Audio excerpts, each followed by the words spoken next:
Hey, what's up everyone? I hope you're all having a wonderful day or night. I hope you will enjoy today's video, so let's just get into it. So I keep getting asked over and over, where do you find men that want to spoil you and want to take care of you, want to provide for you, and where do you find successful men at?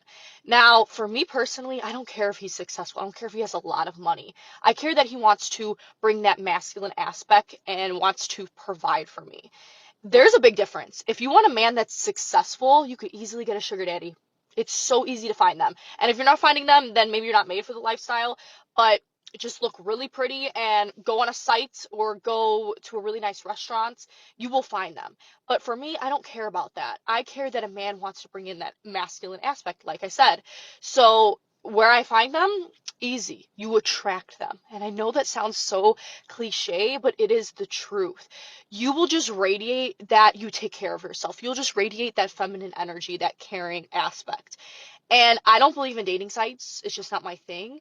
But I will talk to men that are business owners just by approaching them in their business. Men actually really like when when you approach them. They do. If you're in the gym and you see a man that just is gleaming masculinity, like go up to him and talk to him. It is that easy. A lot of men get intimidated by beautiful feminine women. How do they now? One more thing I'm learning about men through TikTok, so yay me. And yeah, obviously you don't care. As long as he's throwing money your way, yeah, you're not gonna care if he's gonna go bankrupt or if he's gonna still have some change left. But even if you don't care about that, I'm gonna argue that you do care about how much money they throw your way. You don't care as long as they meet your price range.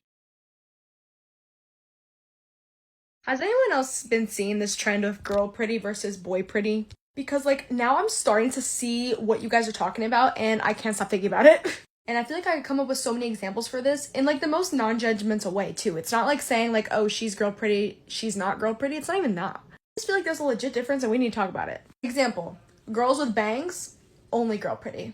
I feel like men don't care for bangs. Every man that I've met does not like bangs, actually. Like, they just don't like it at all. Girls with bobs or short hair, could be girl pretty or boy pretty, but most of the time girl pretty because men are like obsessed with long hair.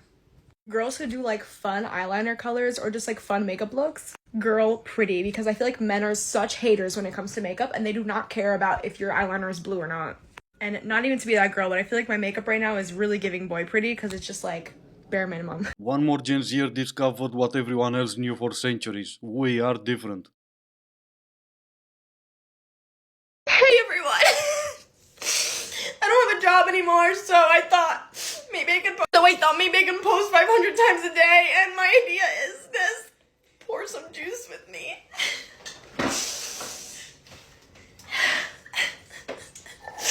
We're gonna do Power of Purple. It tastes really good.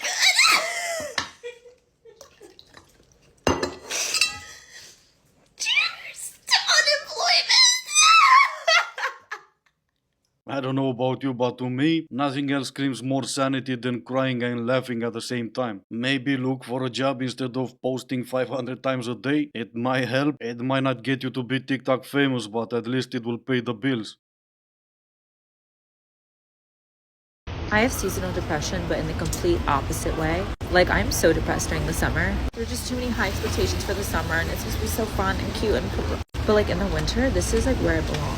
Like, the day ends at 5. Like, it's like, okay, gotta go to bed, watch Home Alone alone. Like, that is where it's at. Well, as long as you're still depressed, that's all that matters. No, what I mean is you're special. You don't get depressed in the winter like everyone else. You're doing it in the summer. Well, good for you. Why have a strong mind when you can feel sad about being hot outside?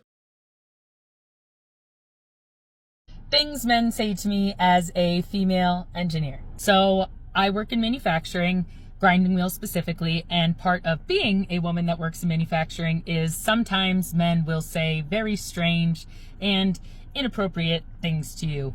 And that is just one of the things you kind of have to deal with sometimes working in this industry. Well, last month, I went to see a customer for the first time. I had never met him before, and he was absolutely thrilled to have a female rep. And he says to me, "Oh my God, you have to meet my son. He's single." And I said, okay, So he goes and grabs his son and he brings him in and he says, "Oh, this is our new rep. You can call her for absolutely anything you need. If you have a problem with a grinding wheel, if you want to take her out to dinner, if you want to marry her." And I awkwardly laughed and said, "Well, if you want me to marry your son, you're going to have to buy a hell of a lot more grinding wheels." Well, today he submitted an order for 3 times his normal usage. So now I think I have to get married. Yes, you do. Nothing else seems to have worked so far, so why not try it that way? And if I were you, I would try to hurry up the wedding and everything, cause he might see your TikTok account name and he might change his mind. You're an engineer and that was the best you came up with. I bet you think everyone looking at you funny is because there's something wrong with them, right?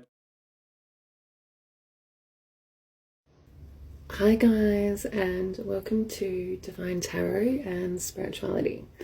Okay, so I'm going to try to focus this one on from the guy's point of view, because it kind of did come up with more feminine, from the feminine's point of view in the last reading. So this time I'm going to try from the masculine's point of view. I wouldn't bother if I were you, cause we're not your audience. None of us is gonna watch your 10 minutes long video. No one should, to be honest, and not because it's a 10-minute long video, but because whoever's listening to some tarot card reader on TikTok and thinks, "Woo, it applies to me," they need professional help. Now, since I haven't listened to you and I have no idea if I'm gonna win the lottery or whatever, I'm gonna go with what you've put on screen. Yay, happy ending. Signs that may be involved: Aries, Scorpio or Libra. Now, I'm known to love me a happy ending just as much as my fellow Scorpios or Libras, and I'm sorry for everyone else that don't get to experience a happy ending. But hey, since apparently lately we can change everything about ourselves, maybe we would be able to change our signs too. So if you're interested in having a happy ending, come over to the Aries side. I always find it funny where the unsuccessful failures are giving advice out to other women. You failed. Clearly you have no idea. See, I love these comments. I love these comments because they are like everything that women speak about on TikTok. This just proves our point of misogyny, right? See, I actually wanted to come on here and talk about how women and men can actually start working together, because realistically, more women than ever are not wanting to have kids with men, and I do not blame you. And now men are getting very like, oh, you know, high and mighty, and oh, I'm going to stay single, because they're annoyed that women are requiring more from them. They're annoyed that women are having standards and that women have certain boundaries that, you know, you kind of have to keep to. And a lot of these men don't like it, especially these men like this. And what I find really funny about this, and it's actually comical, is the saying that he finds it funny that I would be given advice because he presumes I'm single, and if I am single, that means I failed. You are and you did, and if for no other reason than just because you're in no shape to give anyone else advice. So this is one of my best bits of advice that I can offer a person that is going through a really tough time right now but can't afford therapy. As somebody that's gone to therapy and then run out of money, like most of us do, and then realised they still had a lot more healing to do, this is my best second recommendation, and it is to journal. And I want to go through how that looks, what it feels like, and, you know, the success of it. Yeah, just like I said earlier, you're in no shape to give anyone else advice. Favorite quote to ever live by that you could also apply to dating is this, that Megan Fox said: "As soon as you push, yeah, you're a bitch. If you don't push, you'll never get what you need." So it's a lose-lose situation. I'm not doing that anymore. I'm not giving my life away to people that don't appreciate it. Yeah, anymore. Not since always, but just more recently. And somehow I'm supposed to care about that. Also, somehow I'm supposed to listen to someone who used to drink blood. Yeah, I'm sorry, but there's no way I'm gonna do that. You go ahead and do whatever you want, I'm gonna pass. You guys have that guy that you just call your ex simply because it's too many syllables to say my situationship, or that guy I dated, or that guy I hung out with, or the devil reincarnate? Just me? Okay. Well, it can't be me because I'm the last one we've mentioned. You can call them ET for all I care, or you could just stop thinking about them that much. Stop talking about them that much. It's kind of a lot to think about some guy you've just dated, right? Let's pray. Wait, why? Because we always pray at home. No, but the guy here knows how to cook. And this is gonna be the end of the video. As always, I do hope you enjoyed it. If you didn't, I still appreciate you for making it this far. Thank you all so much for watching. Stay safe, and I will see you in the next one.